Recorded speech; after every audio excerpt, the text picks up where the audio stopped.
पूर्व काल में आबू पर्वत के समीप एक आहुक नाम का भील रहता था। उसकी पत्नी का नाम आहूजा था। वह बड़ी पवित्रता तथा धर्मशीला थी।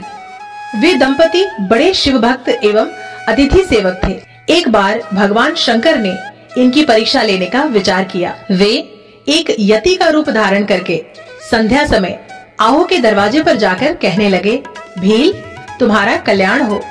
मैं आज रात भर यहीं रहना चाहता हूँ। तुम दया करके एक रात मुझे रहने के लिए स्थान दे दो।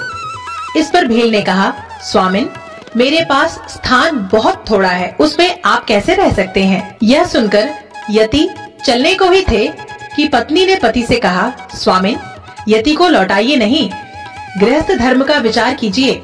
इसलिए आप दोनों तो घर के भीतर रहें। मैं अपनी रक्षा के लिए कुछ बड़े शस्त्रों को लेकर दरवाजे पर बैठी रह जाऊंगी। भील ने सोचा कि यह बात तो ठीक कहती है, परंतु इसे बाहर रखकर मेरा घर में रहना ठीक नहीं, क्योंकि यह अबला स्त्री है। अतः उसने यति तथा अपनी पत्नी को घर के भीतर रखा, स्वयं शस्त्र धारण कर बाहर बैठा रहा। रात बीतने पर हिंसक पशुओं ने उस पर आक्रमण किया और उसे मार डाला।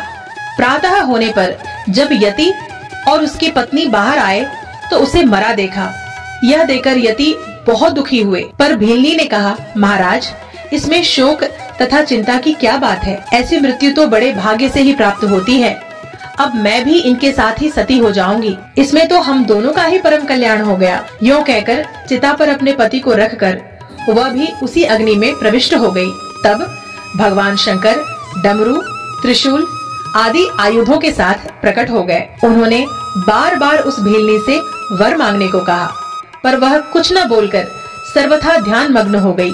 तब भगवान शंकर ने उसे वरदान दिया कि अगले जन्म में तुम्हारा पति निषद देश में राजा वीरसेन का पुत्र नल होगा और तुम्हारा जन्म विदर्भ देश के राजा भीमसेन की पुत्री दमयंती के रूप में होगा। यह यति भी हंस होगा और यही तुम दोनों का संयोग कराएगा। वहाँ तुम लोग अनंत राज सुखों का उपभोग करके अंत में दुर्लभ मोक्ष को प्राप्त करोगे। ऐसा कहकर भगवान शंकर वहीं पर अचलेश्वर लिंग के रूप में स्थिर हो गए और कालांतर में यही दोनों भील दंपति नल तथा दमयंती के रूप में अवतीर्ण हुए।